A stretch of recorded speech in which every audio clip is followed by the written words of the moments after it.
मनोज जरांगे पाटील यांच्या सभेला बीड पोलिसांनी परवानगी नाकारली आहे। जरांगेंच्या रॅलीला परवानगी मिळाली आहे, मात्र सभेसाठी परवानगी दिलेली नाही। आज बीडमध्ये जरांगेंची महाएल्गार शांतता रॅली होतीये आणि या रॅलीनंतर जरांगेंची सभा सुद्धा पार पडणार आहे, मात्र त्याला परवानगी दिलेली नाही।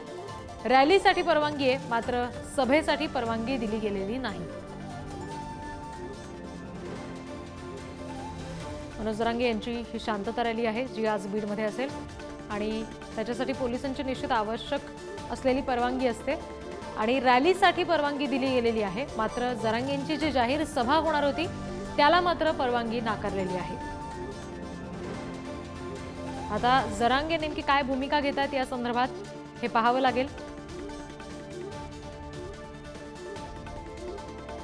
कारण जाहीर सभा सुद्धा मनोज जरांगे पाटील त्यांच्या या शांतता रॅलीच्या दरम्यान घेतात आणि बीडमध्ये जेव्हा ही शांतता रॅली आज होतीये तेव्हा या महारॅलीसाठी परवानगी मिळालेली आहे, पण जी जाहीर सभा होणार होती जरांगे पाटील यांची, अर्थात रॅलीचंच रूपांतर जाहीर सभेमध्ये होणार होतं, त्याला मात्र परवानगी नाकारलेली आहे।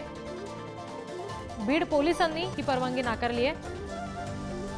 आता बीड पोलिसांनी हा जो निर्णय घेतलाय त्याला जरांगे कशा पद्धतीने उत्तर देतात, काय नेमकं त्याच्या संदर्भात बोलतात हे पाहावं लागेल। प्रतिनिधी उदय नागरगोजे सध्या आपल्याशी जोडले गेलेत, त्यांच्याकडून आपण अपडेट्स घेणार आहोत। उदय, परवानगी नाकारलेली आहे पोलिसांनी, जरांगेंनी या संदर्भात काही म्हटलेलं आहे का, त्यांची भूमिका मांडली आहे का? नक्कीच बीडमध्ये आज शांतता रॅली होणार आहे। या रॅलीला पोलिसांनी परवानगी दिली आहे, परंतु सभा जी आहे ती मराठा समन्वयकांच्या मते ही छत्रपती शिवाजी महाराज चौकात परवानगी मागण्यात आली होती मराठा समाजाच्या वतीने, परंतु पोलिसांनी त्याच्या बाजूलाच असलेल्या छत्रपती संभाजी महाराज क्रीडांगणावर ही सभा घ्या असं म्हटलं होतं, परंतु यावर अद्याप तोडगा निघालेला नाही।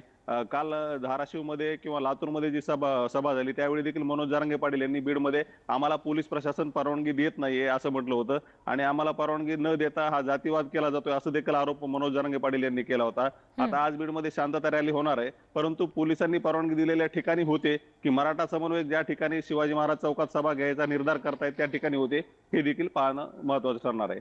जी उदय, धन्यवाद दिलेल्या माहितीसाठी।